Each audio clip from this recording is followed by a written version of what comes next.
తెలంగాణ రాష్ట్ర ముఖ్యమంత్రి రేవంత్ రెడ్డి గారు నిన్న కూడా ఆలేరు నియోజకవర్గంలో ఏర్పాటు చేసిన గ్రామ సభలో కూడా నోరు తెరిస్తే అబద్ధాలే చెప్పిండు. నేను సాక్ష్యాలతో వచ్చిన. అభివృద్ధి కార్యక్రమాల విలువ ఎంత అంటే 1050 కోట్లు, చెప్పింది ఎంత 1500 కోట్లు.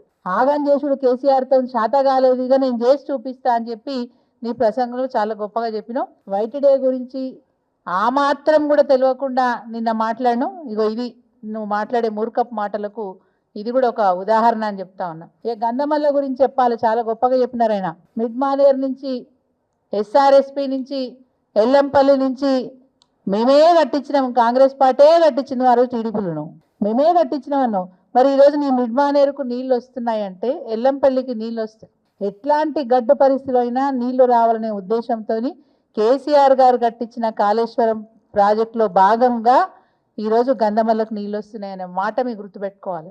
ఇదివరకు ఈ మల్లన్న సాగర్ ఉండేనా? ఇదివరకు లిఫ్ట్ ఇరిగేషన్ ప్రాజెక్టులు ఉండేనా? ఇదివరకు కొండపోచమ్మ ఉండేనా? ఈరోజు కాళేశ్వరం నుంచి వస్తున్న నీళ్ళల్లో ప్యాకేజ్ 15 కెనాల్స్లో ఎన్నో ప్యాకేజీలు ఉంటాయి. ప్యాకేజ్ 15 ద్వారా గంధమల్ల రిజర్వాయర్ నింపుకునే అవకాశం. గంధమల్ల రిజర్వాయర్ని ఈరోజు నువ్వు కొత్తగా ఏర్పాటు చేసింది ఏం లేదు. కేసీఆర్ గారు వాస్తవంగా అప్పుడు ముఖ్యమంత్రిగా ఉన్నప్పటికీ మమ్మల్ని పిలిచి మాకు నచ్చ చెప్పినారు. నీ నెత్తి మీద కుండలెక్క పెట్టిన సునీత మల్లన్న సాగర్ను 50 టీఎంసీల నీళ్లు, అది నీకు ఎప్పుడు కావాలంటే అప్పుడు కాలువలో నీళ్ళు ఇచ్చి నీ చెరువు నింపించే బాధ్యత నాది. గంధమల్ల మరి వాళ్ళు బాగా ఇబ్బంది పడుతున్నారు కాబట్టి ప్రస్తుతానికి పెండింగ్ పెడదామని చెప్పినా మళ్ళీ కూడా ఒక్క స్ట్రక్చర్ పోకుండా, ఒక్క నిర్మాణం కూడా పోకుండా, గంధమల్ల నా ఊరే కదా, గంధమల్ల చెరువు కట్ట మీద గుడి ఉంటుంది, బడి ఉంటుంది.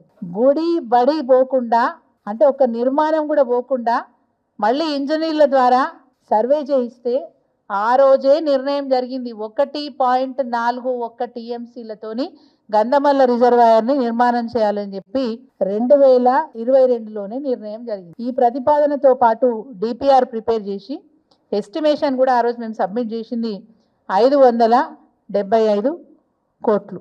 ఈరోజు నేను ఇచ్చిన అని చెప్తున్నారు. మీరు ఇచ్చింది వాస్తవం అయితే నిన్న మీరు వేసిన ఫౌండేషన్ స్టోన్కి నిజంగా అర్థం ఉంటే నిర్మాణం సంగతి తర్వాత మీరు ఎప్పటి లోపల భూసేకరణ చేస్తారు, చేస్తే ఏ చట్ట ప్రకారం చేస్తారో కూడా స్పష్టంగా మాకు తెలియాలని చెప్పి నేను డిమాండ్ చేస్తూ ఉన్నాను.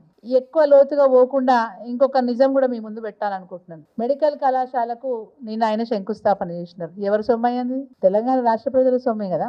ఎప్పుడు మంజూరు ఇచ్చినావు? ఎప్పుడు జీవో ఇచ్చినావు? మా దగ్గర జీవో ఉంది, నేను చెప్తాను. GO number 162 dated 16th September 2023.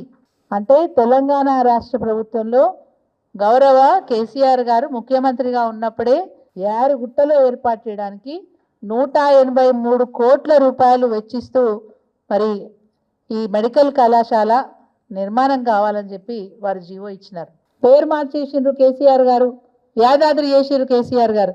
మీరు యాదాద్రి అనే పదం ఎప్పుడన్నా వినుంటే తెలిసి ఉండేది. నృసింహస్వామి ఆలయంలో నిత్యం జరుగుతున్న కైంకర్యాలతో పాటు మంగళహారతిలో పాడుతున్న పాట మంగళం గుణసింధవే మంగళం నివాసాయ యాదాద్రీశాయ మంగళం. ఇంత స్పష్టంగా యాదాద్రీశాయ అని చక్కగా ఆ శ్లోకంలోనే ఉంది. యాదాద్రి అనే పేరు కొత్తగా కేసీఆర్ గారు సృష్టించింది ఏం కాదు. అనాదిగా కొన్ని వందల సంవత్సరాల నుంచి ఆ దేవాలయంలో స్వామివారిని యాదాద్రీశాయ మంగళం అని వేడుకుంటూ ఉంటారు. అట్లాంటి పేరు పెడితే నీకు నచ్చలేదంటే ఏం చెప్తాం? ఇది ఆయన పోకడ.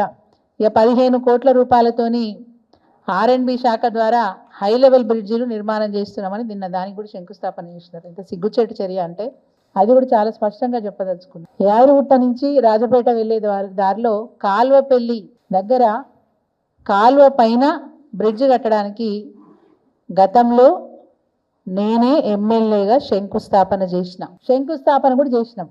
సంవత్సరంన్నర నుంచి ఆ పని చేయకపోగా ఇప్పుడు దాని బడ్జెట్ని పెంచి, ఎందుకంటే కమిషన్ల కోసం బడ్జెట్ని పెంచి ఈరోజు మళ్ళీ దానికి ఫౌండేషన్ స్టోన్.